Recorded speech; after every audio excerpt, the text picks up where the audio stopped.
আসসালামু আলাইকুম রহমতুল্লাহি ওয়া বারাকাতুহু।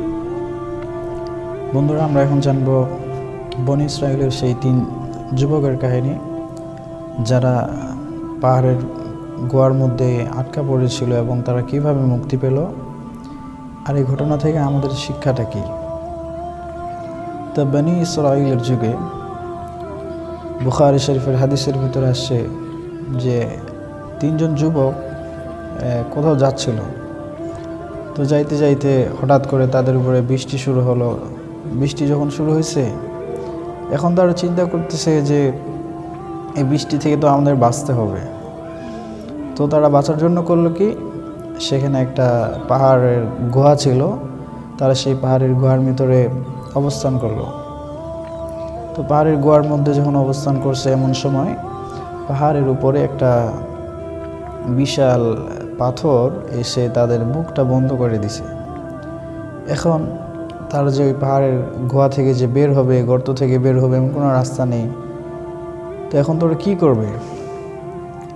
এমন সময় তারা 3 জনে পরামর্শ করলো যে তোমরা তোমাদের কৃত ভালো কাজের জন্য, তোমাদের জীবনে আল্লাহর জন্য করেছো এমন কিছু কাজ, সেটা আল্লাহর কাছে উল্লেখ করো এবং করে আল্লাহর কাছে দোয়া করো। হয়তো আল্লাহ সুবহানাহু ওয়া তাআলা সেটার বিনিময়ে আমাদের এই বিপদ থেকে মুক্তি দিতে পারে। তখন তারা করলো কি, প্রথম জন আল্লাহ সুবহানাহু ওয়া তাআলার কাছে বলল, আল্লাহ, আপনি জানেন যে আমি একজন সাধারণ মানুষ। তো আমার বাসায় বয়স্ক পিতামাতা রয়েছে এবং সন্তান রয়েছে। তো আমি করতাম কি, আমাদের পিতামাতার রিজিকের ব্যবস্থা করার জন্য আমি কিছু গরু ছাগল মাঠে চড়াইতাম। চড়ানোর পরে সেগুলোর থেকে দুধ দহন করে আমি সর্বপ্রথম আমার পিতামাতাকে দুধ খাওয়াইতাম, তারপরে আমি এবং আমার সন্তানেরা খাইতাম। তো আল্লাহ, একদিনের ঘটনা, আমি গরু ছাগল নিয়ে মাঠে গেছি। তো তারা ছুটে জঙ্গলের ভিতরে চলে গেছে। তো আমি তখন করলাম কি, তাদেরকে খুঁজতে গিয়ে আমার একটু দেরি হয়ে গেল। তো দেরি হয়ে যাওয়ার কারণে যখন বাসায় ফিরে আসছি, ফিরে আসার পরে দেখি যে আমার পিতামাতা ঘুমিয়ে গেছে। তো আমি আমার পিতামাতাকে ঘুম থেকে জাগানোটা ভালো মনে করলাম না। তা আমি গরুর দুধ দহন করলাম। দুধ দহন করার পরে দুধটা নিয়ে আমার পিতামাতার সামনে দাঁড়ায় থাকলাম যে কখন তারা ঘুম থেকে উঠবে আর দুধটা আমি তাদেরকে খাওয়াবো। এদিকে আমার সন্তানেরা, ক্ষুধার্ত সন্তান, তারা আমার পায়ের কাছে পড়ে কান্না করতেছে যে আব্বু, আমাদেরকে দাও, আমরা খাবো। কিন্তু আমি তাদেরকে দেইনি। এমতো অবস্থায় রাত অতিক্রান্ত হয়ে গেছে। তো আল্লাহ, আমি যদি এই কাজটা আপনার জন্য করে থাকি, তাহলে দয়া করে আপনি এই যে গর্তের মধ্যে যে একটা পাথর আটকা পড়েছে, সেটা একটু সরিয়ে দেন। তো আল্লাহ সুবহানাহু ওয়া তাআলা সেটা একটু সরিয়ে দিলেন। এটার থেকে আমাদের শিক্ষা হচ্ছে যে কেউ যদি পিতামাতার খেদমত করে, তাহলে পিতামাতার খেদমত করার কারণে আল্লাহ সুবহানাহু ওয়া তাআলা সেই খেদমতের পরিবর্তে, সেই খেদমতের বদৌলতে আল্লাহ সুবহানাহু ওয়া তাআলা সন্তানদের দোয়া কবুল করেন। এজন্য আমরাও চেষ্টা করব পিতামাতার খেদমত করার। আল্লাহ আমাদের তৌফিক দান করুক। সকল বলে আল্লাহুম্মা আমিন। এরপরে দ্বিতীয় ব্যক্তি বলল, আল্লাহ, আমার একটা চাচাতো বোন ছিল। তো আমার চাচাতো বোনটা দেখতে অনেক সুন্দর, খুব বিউটিফুল। তো আমি চাইছিলাম যে তার সাথে জেনার কাজ করব, খারাপ কাজ করব। এই জন্য আমি তাকে বারবার বলি। তো তখন শেষ পর্যন্ত সে বলে যে তুমি যদি আমাকে 100 দিনার দিতে পারো, তাহলে তো আমি তোমার এই কাজের জন্য রাজি হব। তো আমি অনেক খাটাখাটি করলাম, কষ্ট করে 100 দিনার জোগাড় করলাম। আর জোগাড় করার পরে আমি আমার চাচাতো বোনের কাছে গেলাম। যাওয়ার পরে কাপড় চোপড় সব কিছু খোলার পরে আমি যখন তার উপরে বসেছি, তার পায়ের উপরে বসে আমি জানার কাজটা শুরু করব, এমন মুহূর্তে আমার চাচাতো বোন আল্লাহর ভয়ে চিৎকার দিয়ে বলল যে, হে আমার ভাই, তুমি যদি আল্লাহকে ভয় করে থাকো, তাহলে আমাকে ছেড়ে দাও। তো আল্লাহ, আমি তার এই কথা শুনে তোমার ভয়ে আমি তাকে ছেড়ে দিয়েছি, মুক্তি দিয়েছি। আল্লাহ, এটা যদি আমি আপনার জন্য করে থাকি, তাহলে আপনি আমার কাজটা কবুল করুন, আপনি আমার দোয়াটা কবুল করুন, আমাদের পাহাড়ের গর্তে যে পাথরটা আটকা পড়েছে সেটা একটু সরিয়ে দেন। তো আল্লাহ সুবহানাহু ওয়া তাআলা তার দোয়া কবুল করলেন। পাহাড়ের মুখে যেই পাথরটা আটকা পড়েছিল সেটা একটু সরে গেল। তো এটার থেকে আমাদের শিক্ষা হচ্ছে যে খারাপ কাজ, বিশেষ করে জেনার কাজ করতে গেলে আমরা সবসময় এই জিনিসটা চিন্তা করব যে আল্লাহ সুবহানাহু ওয়া তাআলা আছেন, তিনি আমাদের সব কিছু দেখতেছেন, তিনি আমাদের হিসাব নেবেন। এই জিনিসটা যদি আমরা চিন্তা করতে পারি তাহলে হয়তো জেনার কাছ থেকে আমরা বিরত থাকতে পারবো।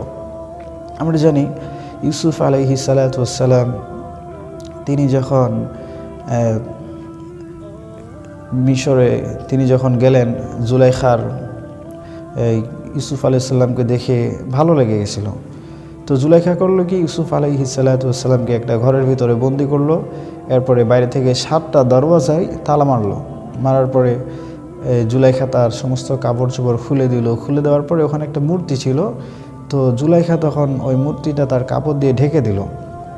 ইউসুফ আলাইহিস সালাতু ওয়াস সালাম বলতেছেন যে তুমি মূর্তিটা ঢাকলা কেন?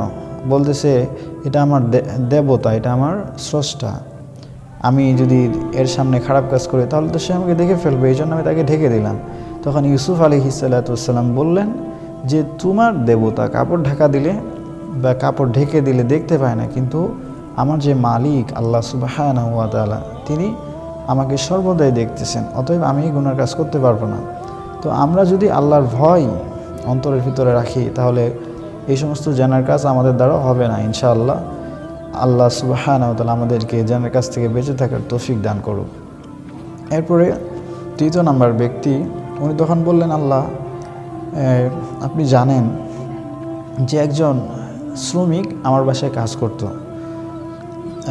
আমার বাসায় কাজ করতে আসছে। তো আমি তাকে কিছু অর্থের বিনিময়ে বা আমি তাকে কাজে নিলাম। তো কাজ শেষ হওয়ার পরে যখন দিন শেষ, এরপর আমি তার মজুরিটা যখন দিয়ে দিব, এমন মুহূর্তের ভিতরে ওই ব্যক্তিটা তার মজুরি নিতে অস্বীকার করলো। অস্বীকার যখন করছে তখন মজুরি রেখে সে চলে গেছে। তো কিছুদিন পরে আবার আসছে, আসার পরে বলতেছে যে ভাই আমার মজুরি দেন। তো আমি কি করলাম, আমি তাকে বললাম যে ওই যে ছাগলের একটা পাল রয়েছে এবং একটা রাখাল রয়েছে, তুমি এটা নিয়ে চলে যাও। সে তখন বলতেছে আপনি আমার সাথে ঠাট্টা করতেছেন, আমি আপনার কাছে এসেছি মজুরি চাইতে, আপনি আমাকে মজুরি দেন। তো ওই লোকটা তখন বলতেছে আল্লাহ, ওই লোকটা তখন ওই শ্রমিকটাকে বলতেছে যে ভাই তুমি যে আমার বাসায় কাজ করেছিলা, পরিশ্রমিক না নিয়ে যে চলে গেছিলা, আমি তোমার এই পরিশ্রমের যে ভাতা, যে মজুরি, সেটাকে আমি কৃষি ক্ষেতে ব্যয় করেছি, ব্যয় করে সেটা আমি লাভ করতে করতে করতে বাড়াইতে এই যে এতগুলো ছাগল আর রাখাল হয়েছে, তুমি সেটাকে নিয়ে চলে যাও। তখন ওই লোকটা ওইগুলা নিয়ে চলে গেল। তো এই লোকটা তখন আল্লাহ সুবহানাহু ওয়া তাআলার কাছে বলতেছে, আল্লাহ আমি যদি এই কাজটা আপনার জন্য করে থাকি তাহলে আপনি আমার দোয়াটা কবুল করেন, আমাদের পাথরটাকে সরাই দেন মুখ থেকে। তখন আল্লাহ সুবহানাহু ওয়া তাআলা তার দোয়া কবুল করলেন এবং ওই যে পাথরটা ছিল সেই পাথরটা সরে গেল। এরপরে তারা 3 জনে বের হয়ে গেল। তো এটা থেকে আমাদের শিক্ষা হচ্ছে যে শ্রমিক যে আপনার বাসায় কাজ করবে, আপনার আন্ডারে কাজ করবে, কখনো তার শ্রমের যেটা পারিশ্রমিক হবে, মজুরি হবে, সেটা কখনো আমরা অন্যায়ভাবে নষ্ট করব না, অবশ্যই তাকে দেওয়ার চেষ্টা করব। আল্লাহ সুবহানাহু ওয়া তাআলা আমাদেরকে তৌফিক দান করুক। সকলে বলি আল্লাহুম্মা আমিন।